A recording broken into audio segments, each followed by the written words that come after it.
பிரேக்ஃபாஸ்ட்டுக்கு எப்பவும் ஒரே மாதிரி இட்லி தோசைன்னு செய்யாமல் இது போல் வித்தியாசமாக செஞ்சு கொடுங்க. பெரியவங்கலேருந்து சிறியவங்க வரைக்கும் கேட்டு வாங்கி சாப்பிடுவாங்க.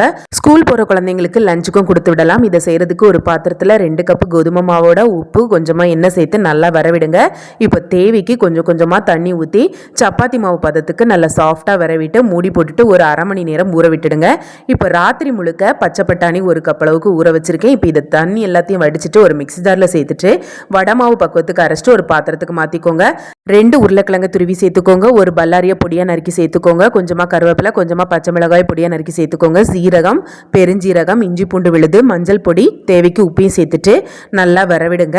இப்போ இதை ஒரு பக்கமாக வச்சுட்டு நம்ம ஏற்கனவே விரவி வச்சுருந்தோம்ல கோதுமை மாவு, அதை ஒரு வாட்டி நல்லா பிசைஞ்சிட்டு இந்தளவுக்கு கொஞ்சமாக மாவு எடுத்து கொஞ்சமாக கோதுமை மாவில் நல்லா பெரட்டிட்டு முடிஞ்ச வரைக்கும் நல்லா ஒல்லியாக விரிச்சிடுங்க. எடுக்கும்போது கிழிஞ்சி போகக்கூடாது. இப்போ ரெடி பண்ணி வச்சுருந்த பச்சை பட்டாணி பூரணத்தை தேவைக்கு ஏற்ற மாதிரி இந்த மாதிரி நீல வாக்கில் வச்சுட்டு ஒரு பக்கத்தில் இருந்து க்ளோஸ் பண்ணிவிடுங்க. பாருங்கள், நான் வீடியோவில் காட்டுற மாதிரியே இந்த மாதிரி மடிச்சிடுங்க. மடிக்கும்போது நல்லா டைட்டாக அமுத்தி விட்டு மடித்து எடுத்துட்டு மறுபடியும் கீழ்ப்பகுதியிலிருந்து இந்த மாதிரி உருட்டி எடுத்துடுங்க. கடைசியாக இருக்கிற இந்த மாவை இந்த மாதிரி சொலட்டி உள்ளே வச்சு க்ளோஸ் பண்ணிவிடுங்க.